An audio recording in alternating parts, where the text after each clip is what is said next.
श्राद्ध पक्ष में मासिक शिवरात्रि आती है। बोलो, आती कि नहीं आती? अरे जम के तो बोलो जरा, आती है ना? श्राद्ध पक्ष में मासिक शिवरात्रि आती है। शायद 13 अक्टूबर की पढ़ना चाहिए हो, मासिक शिवरात्रि श्राद्ध पक्ष में। तारकासुर को मालूम नहीं पड़ा कि कैसे दिन निकलते गए निकलते गए निकलते गए। एक श्वेत पुष्प तारकासुर तोड़ कर लेकर आए। श्वेत पुष्प। तारकासुर को नहीं मालूम था कि श्राद्ध पक्ष में शिवरात्रि आती है और शिवरात्रि के दिन आज तारकासुर श्वेत पुष्प देवादिदेव महादेव को समर्पित कर रहा है।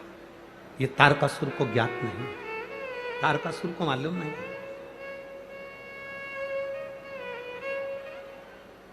पहले तो लोग केवल एक शिवरात्रि को जानते थे भाई। बोलो सही है कि गलत? केवल एक शिवरात्रि माघ महीने की जानते थे कि महाशिवरात्रि होती है। शिव महापुराण की कथा धीरे धीरे सुनते सुनते सुनते सुनते शिवरात्रि के महत्व को लोग जान गए। एक शिवरात्रि के एक पुष्प का वर्णन क्या कहता है हमारा शास्त्र? शिवरात्रि का एक लोटा जल क्या वर्णन करता है हमारा शिव? एक पुष्प का क्या आनंद है।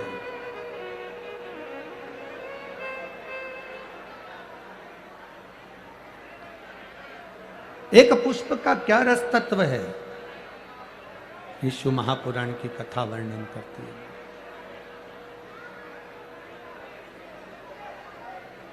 भगवान देवादिदेव महादेव की कथा। तारकासुर को नहीं मालूम कि शिवरात्रि है श्राद्ध पक्ष की। उसके स्मरण में नहीं आ पाया कि यह श्राद्ध पक्ष की शिवरात्रि है। उसके स्मरण में नहीं आया कि ये शिवरात्रि कितनी मूल होती है, कितनी महत्ववान। इस शिवरात्रि की कितनी महत्वता होती है। शिव महापुराण की कथा कहती है भाई, श्राद्ध पक्ष में पड़ने वाली शिवरात्रि का स्मरण जरूर करिएगा। किसी नारी को अगर 32 साल भी शादी को हो गए हों और संतान नहीं हो रही हो, 30-35 साल हो गए, 32 साल हो गए, 28 साल हो गए, 15 साल हो गए, 20 साल हो गए और संतान का सुख नहीं हो, तो श्राद्ध पक्ष की शिवरात्रि की बड़ी महत्वता है, बड़ी महत्वता।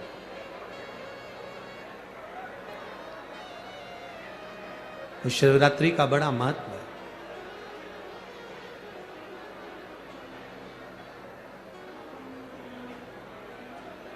तारकासुर जान नहीं पाए कि आज श्राद्ध पक्ष की शिवरात्रि है। केवल एक श्वेत पुष्प, केवल एक सफेद फूल तारकासुर ने लेकर आए और बाबा देवादिदेव महादेव का जो स्वरूप था, भगवान शंकर का जो स्वरूप था, उस स्वरूप पर देवादिदेव महादेव ने शिव जी के चरणों में एक पुष्प समर्पित कर दिया। एक सफेद पुष्प, एक श्वेत पुष्प देवादिदेव महादेव को समर्पित कर, भगवान शंकर को समर्पित किया।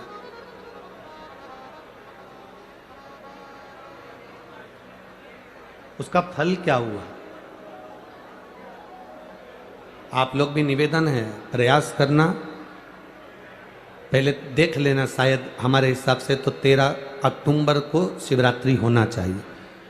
और भी आपके यहाँ के विद्वज्जन पंडित जन से पूछ लेना, नहीं तो पंचांग में या कैलेंडर में देख लेना कि अक्टूबर की श्राद्ध पक्ष की शिवरात्रि कब की है।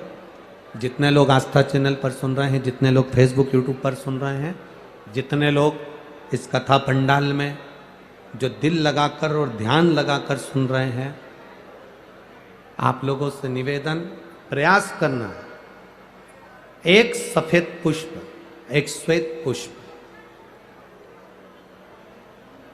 बाबा देवादिदेव महादेव को 13 अक्टूबर को अगर शिवरात्रि है तो श्राद्ध पक्ष की शिवरात्रि के दिन बाबा देवादिदेव महादेव को एक सफेद पुष्प समर्पित कर देने पर अपने मन की कामना कर कर बाबा देवादिदेव महादेव 3 महीने वो कामना पूर्ण करता है। और जिसके यहाँ पर विद्वज्जन ब्राह्मण जन ने कहा हो कि पितृदोष ज़्यादा है या घर में शुभ कार्य नहीं हो रहा या तकलीफें ज़्यादा हो रही हैं, कोई बड़ी बीमारी ने अगर घेर लिया है, कोई बड़ी तकलीफ सामने आ गई हो, तो उनको भी निवेदन करूंगा कि प्रयास करना कि एक सफेद पुष्प अपने हाथ से बाबा देवादिदेव महादेव को समर्पित करना।